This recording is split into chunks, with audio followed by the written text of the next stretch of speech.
Welcome back to the Teacher's Wake-Up Call for part 2. I need to grab my coffee.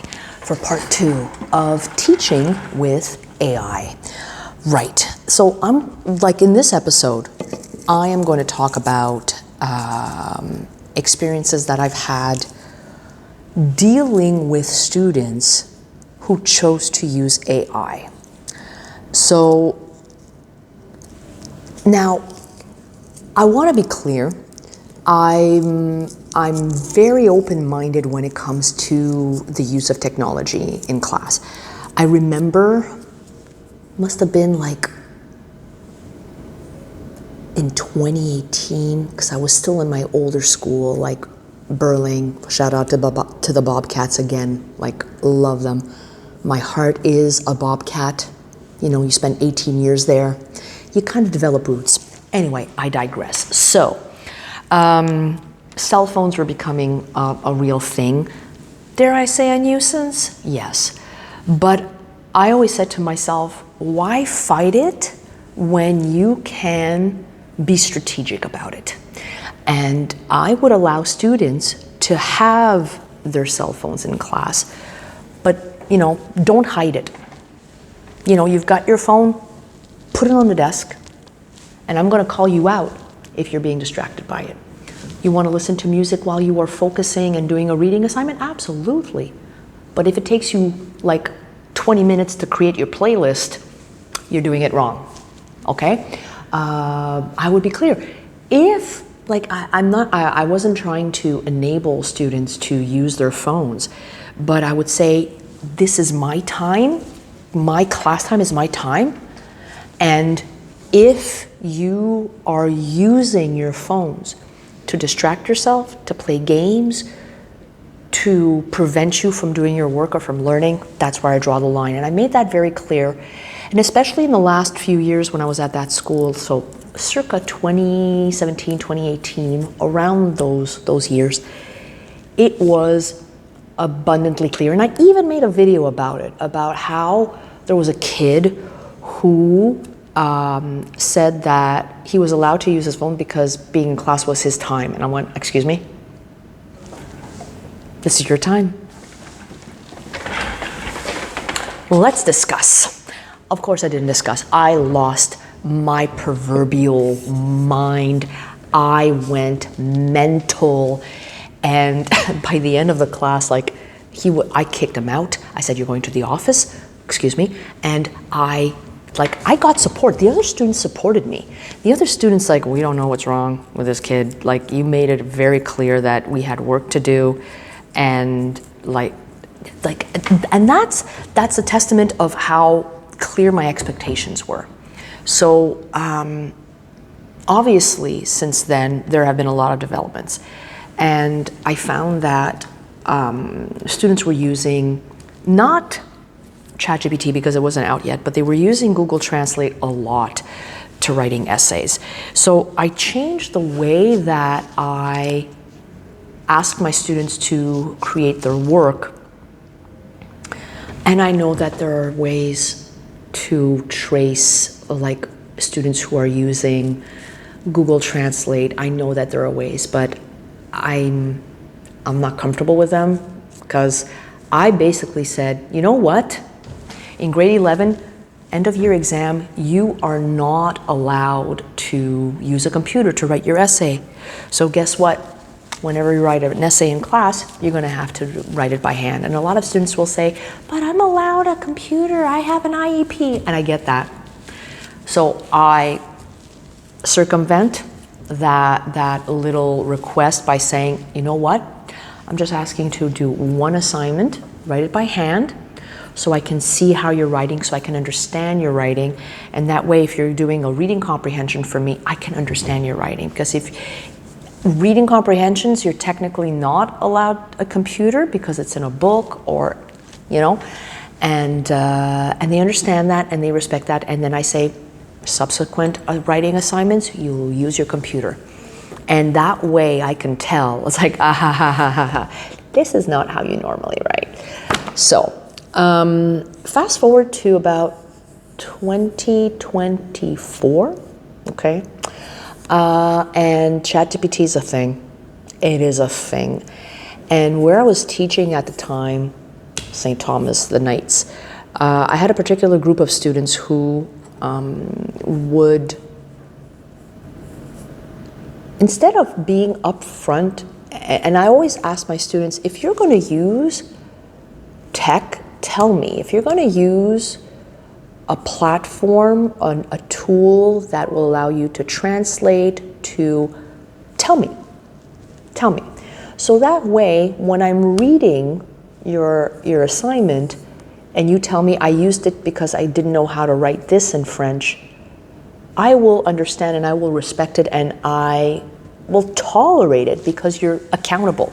You are being accountable of your learning. And it doesn't always work, especially with this class who thought they were slick.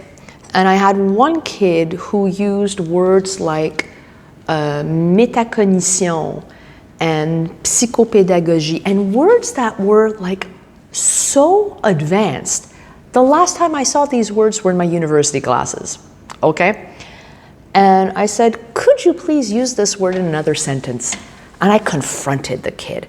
And I said, like, do you know when I see this? It smells of ChatGPT. It smells like you looked up these sentences and you asked someone to write this. And I said, you know what? I can give you the 95 right now. Congratulations, you got 95. And the reason why he got 95 is because he didn't respect certain other criteria, and that's why he did not get a perfect score. So it's like, fine, go for it. But will you be able to replicate this in June? Will you be able to replicate this when you're doing your final exam? And of course he didn't, and if memory serves, I believe he failed because his spelling was atrocious, his writing was terrible, and he did not create a situation where he used technology to help him learn. And I always say that to my students, if you are going to use ChatGPT, if you're going to use Google Translate, if you're going to use any platform to assist you, let me know, tell me about it. Tell me how you are using it, because if you're telling me, well, I needed this because I didn't know how to translate this, this also informs me how I need to fix my teaching, how I need to focus on other things, because like I don't read minds, and if students tell me nothing, I don't know what to focus on, so I just go by the curriculum. But I'm very flexible, and I can say, okay, we're not going to do this today, we're going to focus on this because 3 of you told me you needed to double check and check how to translate things, so let's do this. And that's my approach when it comes to not just AI, but with technology in general. I want to use it, I want to leverage it to improve not just my teaching, but their learning, the students' learning. And so far this year, because I find that this year it's become a much more prevalent topic of discussion amongst teachers and administrators. How can we leverage AI in a way that is beneficial to the students, to the teachers, to the community? And I am very upfront with the students, and I say, you're going to be allowed to use your computers. Everyone can use their computers for this essay, but you need to make me like a bibliography in a weird way, a bibliography of all the things that you used to help you with your writing. And surprisingly, many of them, knowing that they cannot use these tools for their final exam, many of them used it sporadically, which I find refreshing. Now, were they all honest? To be honest, I think those who used technology en masse are the ones that didn't create a bibliography, and therefore they lost points because it was a criteria that I was evaluating. So those who did create a bibliography and mentioned, oh, I didn't know how to say this expression, I didn't know how to say this, more often than not, they use Google Translate, okay? And they were super honest. They were honest. They said, like, I only used, like, for real, yeah, okay. So I think when you make the students accountable and you explain the situation, the reality, more often than not, they will understand. They will understand the circumstances, they will understand the context of not just their learning, but their success, the parameters within which they have to succeed. And at this point in time, their success doesn't rely on technology and AI. And I also tell them, we understand that in the real world, once you're outside of the school and you've graduated CEGEP and university or vocational education, whichever you choose, you will be confronted to situations where you might be using these different tools, and you need to know how to use them wisely, judiciously, and that's our job. And I think, at least as a second language teacher, I'm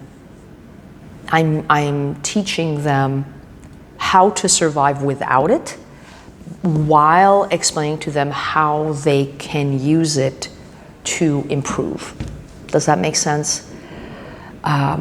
So that's my approach. That's how I'm seeing AI, and that was part 2. There will be a part 3. There will be a part 3. But I'm taking my time on this. And by the way, I'm going to be celebrating next week my 27th year of teaching. I know. I started teaching in December 1998. Yes, I know, December. It was a complicated fall. It was a complicated fall that year.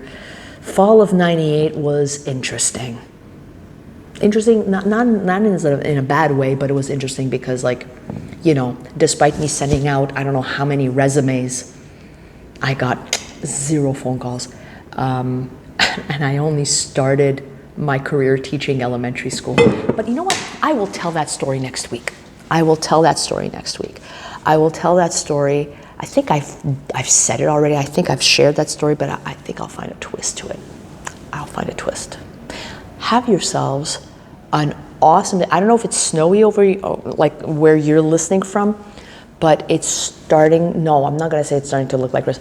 It is starting to look like winter. It's starting to feel like winter. Like this morning, it was a nice crisp -12, and you felt it.